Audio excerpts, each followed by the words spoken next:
കുട്ടി എന്താ ഇവിടെ? നിങ്ങളുടെ വാക്ക് ഞാൻ വിശ്വസിച്ചു.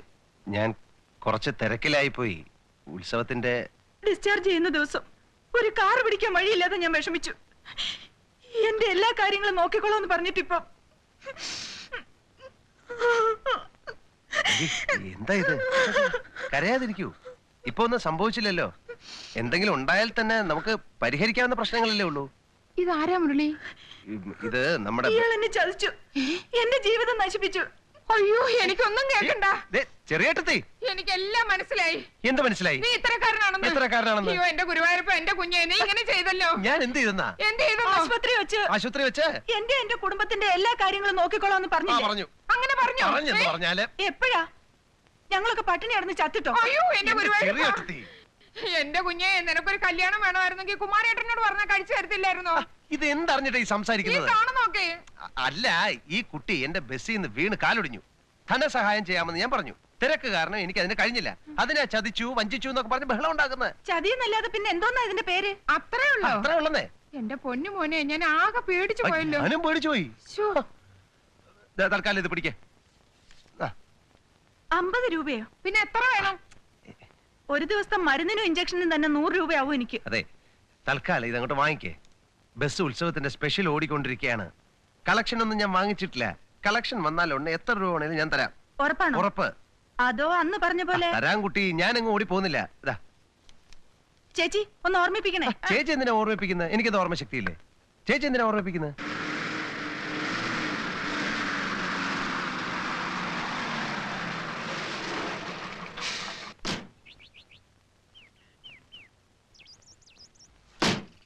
എന്താ ഇന്ന് ബസ്സിന് ഓട്ടോ ഇല്ലേ? കാര്യങ്ങൾ ആകെ കുഴഞ്ഞു മുരളി. എന്തുപറ്റി? ഇന്നലെ ലാസ്റ്റ് ട്രിപ്പിന് കണ്ടക്ടർ വത്സന് അവന്റെ വീടിന്റെ അടുത്ത് ഇറങ്ങി. കാലത്ത് എത്തിക്കോളാൻ ചാത്തുചേട്ടാന്ന് അവൻ പറഞ്ഞു. ആയിക്കോട്ടെന്ന് ഞാനും പറഞ്ഞു. ഈ നേരം വരെ അവനെ കാണാതായപ്പോ ഞങ്ങൾ രണ്ടുപേരും കൂടി അവന്റെ വീട്ടിൽ ചെന്ന് നോക്കി. അവനവിടെ ചെന്നിട്ടില്ല. അത്രേ. എന്റെ ഒരു സംശയം ചോദിച്ചോട്ടെ, ഉത്സവത്തിന്റെ കളക്ഷനും കണക്കൊക്കെ അവൻ തന്നിരുന്നോ? ഇല്ല, കണക്ക് കൂട്ടാൻ നേരമില്ല. ഉത്സവം കഴിഞ്ഞിട്ട് ഒന്നിച്ചു തരാന്ന് അവൻ പറഞ്ഞു. ഞാനത് സമ്മതിക്കുകയും ചെയ്തു. അത് വിഡ്ഢിത്തരായിപ്പോ അല്ലേ മുരളി? മഹാവിഡ്ഢിത്തരായിപ്പോയി. അപ്പോ അത് തന്നെ, ഇത്രയും ദിവസത്തെ കളക്ഷന്റെ പണവും കൊണ്ട് അവൻ മുങ്ങി. ദൈവമേ.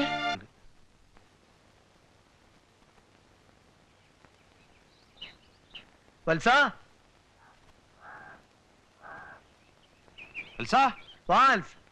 ഇവിടെ ആരും ഇല്ലേ? ഇറങ്ങടാ, ഇവിടെ ആരും ഇല്ലേന്ന്. ഹംസേ, ഇത് തന്നെയല്ലേ വീട്? ഇത് തന്നെ. വത്സന്റെ വീടല്ലേ ഇത്? അതെ, മനസ്സിലായില്ല. ഞാൻ ആരാണെന്ന് അവന് മനസ്സിലാവും. വിളിക്കവനെ. അവനിവിടെ ഇല്ലല്ലോ. നോണ പറയരുത്. അവൻ എവിടെ പോയി വിളിച്ചാലും ഞാൻ കണ്ടുപിടിക്കും. നിങ്ങൾ അവന്റെ അച്ഛനല്ലേ? അതെ. എന്താ സാറേ വല്ല കുഴപ്പവും? കുഴപ്പം കാണിച്ചത് അവനല്ല, ഞാനാ. ആരാന്നോ എന്താന്നോ അറിയാതെ നിങ്ങളുടെ മകന് ഞാൻ ജോലി കൊടുത്തു. ഒരു തൊഴിലാളിയുടെ വിഷമങ്ങൾ അനുഭവിച്ചറിഞ്ഞവനായതുകൊണ്ട് ഞാൻ അവന്റെ ഡിപ്പോസിറ്റ് വാങ്ങിച്ചില്ല. കയ്യിൽ കൊടുത്താൽ കള്ളനും കക്കയില്ലെന്നൊരു ചൊല്ലുണ്ട്. ഇവൻ കള്ളനല്ല, പെരും കള്ളനാ. അന്യനായിട്ട് ഞാൻ അവനെ വിശ്വസിച്ചു. ഞാൻ അവന് ജോലി കൊടുത്ത തെറ്റായിപ്പോയി. കഷ്ടപ്പെട്ട് അധ്വാനിച്ചുണ്ടാക്കിയ കാശ് കൊടുത്താൽ ഞാനൊരു ബസ് വാങ്ങിച്ചത് അറിയോ? ഉത്സവത്തിന്റെ സ്പെഷ്യൽ ഓടിയാൽ എന്റെ എല്ലാ കടങ്ങളും തീരുമെന്ന് ഞാൻ വിശ്വസിച്ചു. ഉണ്ടായിരുന്ന കാശ് മുഴുവൻ എടുത്തുകൊണ്ട് നിങ്ങളുടെ മകൻ മുങ്ങിക്കളഞ്ഞു. ഞാൻ അവനെ വെറുതെ വിടുമെന്നൊന്നും വിചാരിക്കണ്ട. ഇതെല്ലാം കണ്ടുകൊണ്ട് മോളിൽ ഒരാളിരിപ്പുണ്ടെന്ന് നിങ്ങളുടെ മകനോട് പറഞ്ഞേര്. അദ്ദേഹം പൊറുക്കത്തില്ല. അതെ, എന്താ പ്രശ്നം? എന്നോട് ചോദിച്ചാ ഞാൻ എന്ത് പറയാനാ? അപ്പോഴേ നമുക്ക് പോലീസിനൊരു പെറ്റീഷൻ കൊടുത്താലോ? അത് ഞാൻ ആലോചിക്കാഞ്ഞിട്ടല്ല. പക്ഷെ അവന്റെ അച്ഛനെ അമ്മയും കണ്ടില്ലേ, പാവങ്ങള്. എന്തായാലും സ്വന്തം മോനല്ലേ. ഇനി അവനെ പോലീസുകാർ പിടിച്ച് ലോക്കപ്പിലിട്ട് കേസായി വയസ്സുകാലത്ത് അവരെ അങ്ങനെ നോക്കിയപ്പോ വല്ലതും നടക്കുമോ? ഇപ്പൊ തന്നെ ടയറിന്റെ കാശ് കൊടുക്കാനുണ്ട്, വർക്ക്ഷോപ്പിലും കുറെ കടണ്ട്. എന്നാ പിന്നെ ഏട്ടന്മാരോട് വല്ലതും. കടം ചോദിക്കാനോ? അത് വയ്യ. ഞാൻ എൻ്റെ സ്വന്തം ഇഷ്ടത്തിന് തുടങ്ങിയതല്ലേ ഈ ബിസിനസ്. ഞാനൊരു ഫൈനാൻസറോട് പറഞ്ഞു വെച്ചിട്ടുണ്ട്. ബസ് പണയത്തില് കുറച്ച് രൂപ അവരുടെ കയ്യിൽ നിന്ന് വാങ്ങിക്കാം. അതൊക്കെ വലിയ പലിശ ആവില്ലേ? ഒന്നും സാരമില്ല, തൽക്കാലം കാര്യങ്ങൾ നടക്കട്ടെ. വാ.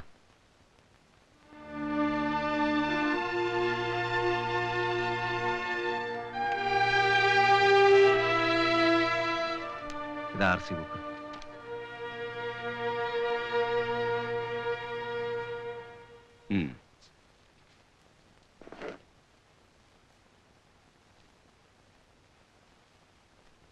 പലിശയുടെ കാര്യത്തിൽ കറക്റ്റ് ആയിരിക്കണം.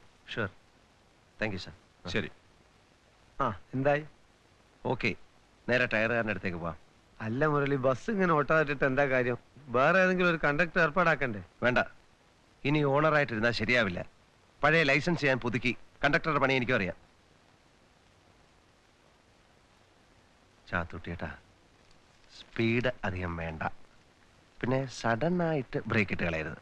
എനിക്ക് വലിയ പ്രാക്ടീസ് കുറവാ. എന്നെ ആരും നിയന്ത്രിക്കുന്നത് എനിക്ക് ഇഷ്ടമല്ല. ഞാൻ പറഞ്ഞെന്നേ ഉള്ളൂ.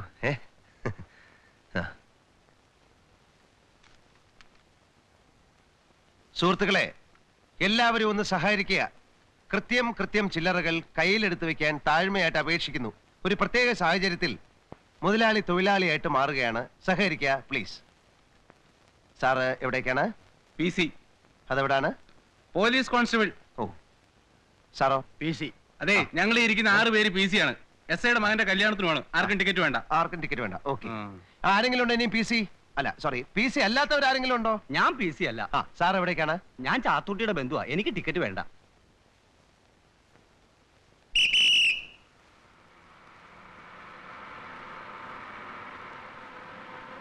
എന്റെ അമ്മേ, ദേ ആ പിശാച് കൈ കാണിക്കണു.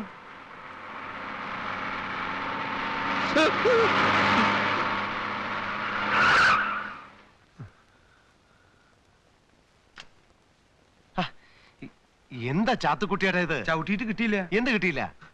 ചവിട്ടിയിട്ട് കിട്ടിയില്ല sir. Shut up, you killer. Do you want to finish off me, you bloody murderer? അന്ന് ഉത്സവത്തിന് സ്പെഷ്യൽ ഓടിയപ്പോ ഞാൻ കൈ കാണിച്ചിട്ട് നീ ബസ് നിർത്തിയില്ല. ഇന്ന് താൻ എന്നെ കൊല്ലാൻ വന്നു.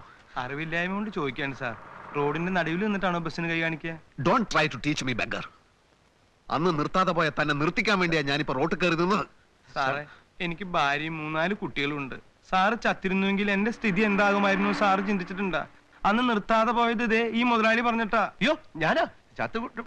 എന്നെ ചതിക്കാൻ നോക്കണ്ട. അല്ല സാർ, അന്ന് ഉത്സവം ഈ ഓവർലോഡ്. മനസ്സിലായി. റൂൾ 1131 പ്രകാരമുള്ള കുറ്റമാണത്. And the other day, I found the vehicle replenishing fuel tank with passengers inside. Rule 56(2) പ്രകാരമുള്ള കുറ്റമാണത്. സാർ അന്ന് പറഞ്ഞത് മുഴുവൻ വേദവാക്യമായി എടുത്ത് പ്രവർത്തിച്ചവനാണ് ഞാൻ സാർ. സാർ, ഞാൻ ടയർ റീസോൾവ് ചെയ്തു സാർ. ഫസ്റ്റ് എയ്ഡ് ബോക്സിൽ 1000 രൂപയുടെ മരുന്ന് വാങ്ങിച്ചു വെച്ചു സാർ. കൈക്കൂലി കൊടുക്കൽ എന്നേക്കുമായി ഞാൻ അവസാനിപ്പിച്ചു സാർ. ഇനി കൂടുതൽ കുഴപ്പങ്ങൾ ഉണ്ടായിരിക്കാൻ ഞാൻ തന്നെ കണ്ടക്ടറുമായി. ഓഹോ, താൻ കണ്ടക്ടറുമായി അല്ലേ? ആയി സാർ. അപ്പൊ സെക്ഷൻ 96 പ്രകാരം തന്നെ ശിക്ഷിക്കാനുള്ള വകുപ്പുമായി. സാർ, യൂണിഫോം ധരിക്കാത്ത തന്റെ ലൈസൻസും ഞാൻ ക്യാൻസൽ ചെയ്യും.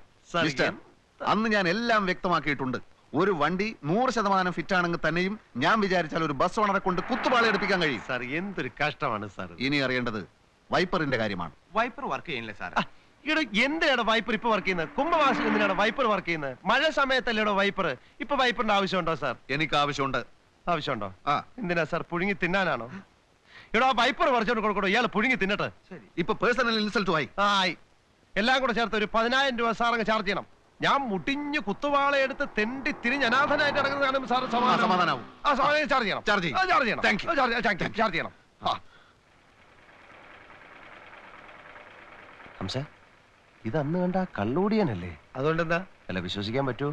ഒരു പാന്റിനും ഷർട്ടിനും കാര്യമല്ലേ? വാന്ന് ടൈലറെ, പെട്ടെന്ന് വേണം. അരമണിക്കൂറിനാൻ വേണം. എന്ത്? ഒരു കാക്കി പാന്റും ഷർട്ടും. എപ്പോ കൊടുത്തതാ? ഇല്ല, കൊടുത്തില്ല. ഇപ്പൊ കാശ് തരും. നിങ്ങൾ തുണി എടുത്ത് തുന്നി തരണം. എന്താന്നറിയാ, തീരെ സമയമില്ല, അതുകൊണ്ടാ. ഓ, അതുകൊണ്ടല്ലേ? തുണി എടുക്കണം, അളവെടുക്കണം, തയ്ക്കണം, അരമണിക്കൂർ കൊണ്ട് തരിയും വേണം.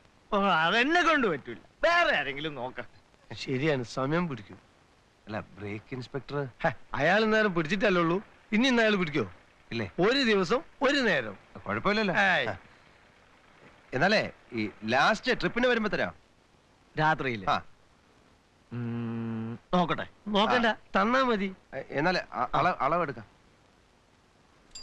ഓ, ചാക്ക് പതുക്കിട്ടാ. വണ്ടിക്കകത്ത് ആളുള്ളതാ. പഴയ പലകയാ. തലയൊക്കെ ഒന്ന് മാറ്റി പിടിച്ചേ. ചെട്ടിക്കാവിൽ എപ്പോഴാ എപ്പോഴാ എത്താന്നൊന്നും പറയാൻ പറ്റില്ല. എത്തിയാ എത്തി. അങ്ങോട്ട് ചെല്ലേ. മുതലാളി, എന്താ ഇവിടെ? ഞാൻ വിചാരിച്ചു അവിടെ. മനസ്സിലായില്ലേ? നമ്മുടെ ബസ് കെട്ടി അന്ന് ആശുപത്രിയില്. എന്തായി, കാല് പോയോ? അയ്യോ, കാലൊന്നും പോയിട്ടില്ല. ഫലത്തിൽ മുഴുവനായിട്ടും പോയി. പ്രസിൽ എനിക്ക് ഇനി ഒരിക്കലും ജോലി കിട്ടില്ലെന്ന് ഉറപ്പായി. നിങ്ങളുടെ അടുത്ത് ചില കാര്യങ്ങൾ തുറന്ന് സംസാരിക്കാനായിട്ട് ഞാൻ ഇങ്ങോട്ട് വന്നതാ. അത് പിന്നീട് ഒരിക്കലാകാം. അറിഞ്ഞില്ലേ എന്റെ 50,000 രൂപ കണ്ടക്ടർ കട്ടോണ്ടുപോയ കാര്യം? 50,000 ഉറുപ്പിക? അതെ ഹംസേ, 50,000 രൂപ. അതുകൊണ്ട് ഞാൻ തന്നെ ഇപ്പൊ കണ്ടക്ടർ.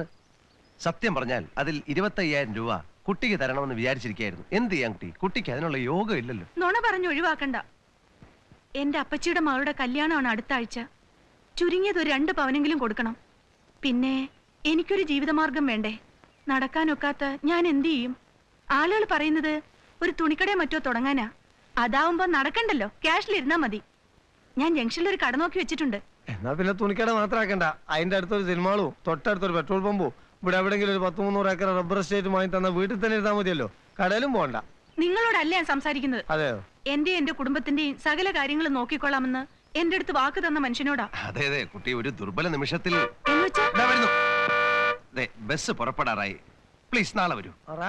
എപ്പോഴും അങ്ങനെ പറഞ്ഞിരുന്നല്ലോ. ശരി, തൽക്കാലം ഇത് വെച്ചോളൂ. നാളെ നമുക്കൊരു പരിഹാരം ഉണ്ടാക്കാം. ഓക്കെ.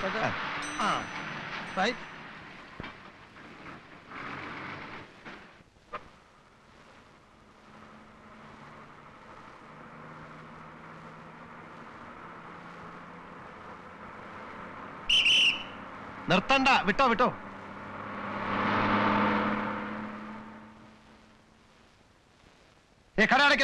കട അടയ്ക്കല്ലേ മോനെ.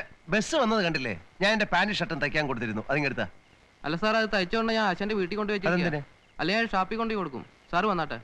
എവിടെ? ഷാപ്പിലേക്കോ? അല്ല, വീട്ടിലേക്ക്. ഇതാ വീട്.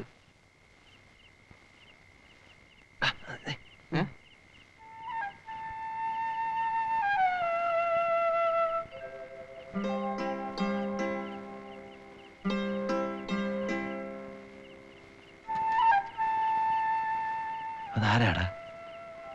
ദാമേട്ടന്റെ മോള്. ആ കുട്ടിക്ക് എന്തോ കുഴപ്പമുണ്ടായിരുന്നില്ലേ? എന്ത് കുഴപ്പം? കാലെന്തോ ഒടിഞ്ഞിട്ട് ഏതോ ബസ് ഇടിച്ച് കുറച്ച് ദിവസം ആശുപത്രിയിലായിരുന്നു. ഇപ്പൊ കുഴപ്പമൊന്നുമില്ല. ഇപ്പൊ നടക്കാനൊക്കെ പറ്റുമോ? ആ, നടക്കാം. എന്തേ? ഒന്നുമില്ല. അതെ, രാത്രിയില് പെൺകുട്ടികൾ മാത്രമുള്ള വീട്ടിൽ ഒരു യുവാവ് കടന്നു ചെല്ലുന്ന ശരിയാണോ? അത് ശരിയല്ല. അപ്പൊ നിനക്ക് അറിയാല്ലേ? നീ പോയിട്ട് ആ തുണി ഇങ്ങ് വാങ്ങിച്ചോണ്ടോ. ചെല്ല. പിന്നെ ഞാൻ ഇവിടെ നിപ്പുണ്ടെന്ന് പറയണ്ട. ശരി. ചേടാ,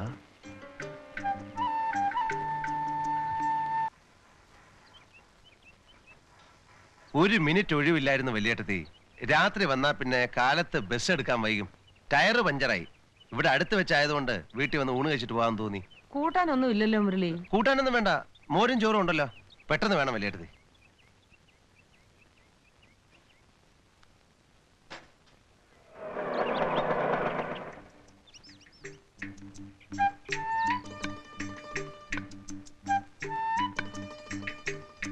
അയ്യോ, എന്താ കുട്ടി ഇത്? കുട്ടി കാല് തീരെ വയ്യാതെ ഇത്രയും ദൂരം വരണമായിരുന്നോ? അമ്പലക്കടവിൽ നിന്നാ പോരായിരുന്നോ? എത്ര നേരം നിന്നു? ബസ് കാണാതായപ്പോ ഞാനിങ്ങ് പുറപ്പെട്ടു. ഒരു കണക്കിന് വന്നത് ഏതായാലും നന്നായി. എന്തിനും ഏതിനും ഒരു അവസാനം വേണമല്ലോ. ഒരു ഭാഗത്തോട്ടിരിക്കാം. എനിക്ക് വേഗം പോണം. വരൂന്നേ. കേസ് ഞാൻ അവസാനിപ്പിച്ചു തരാം. ഇതങ്ങനെ വെച്ച് നീട്ടുന്നത് ശരിയല്ലല്ലോ.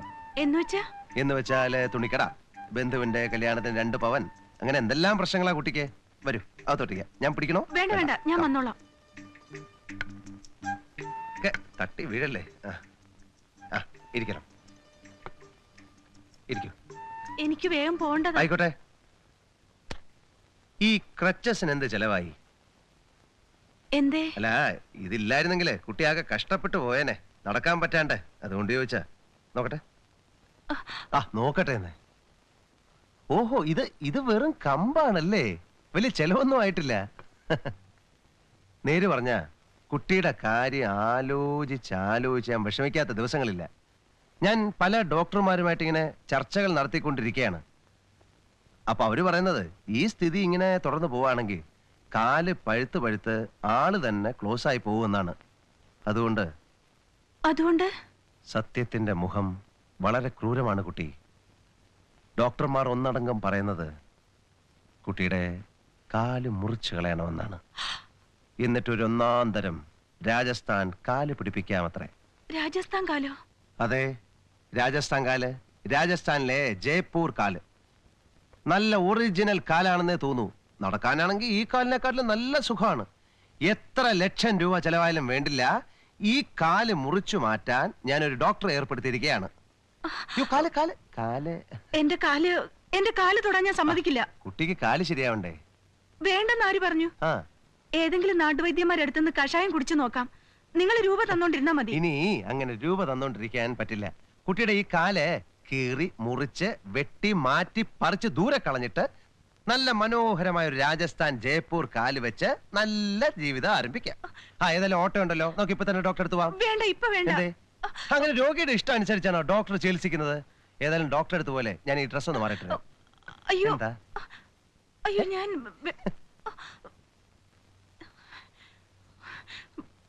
ദേ ക്രച്ചസ്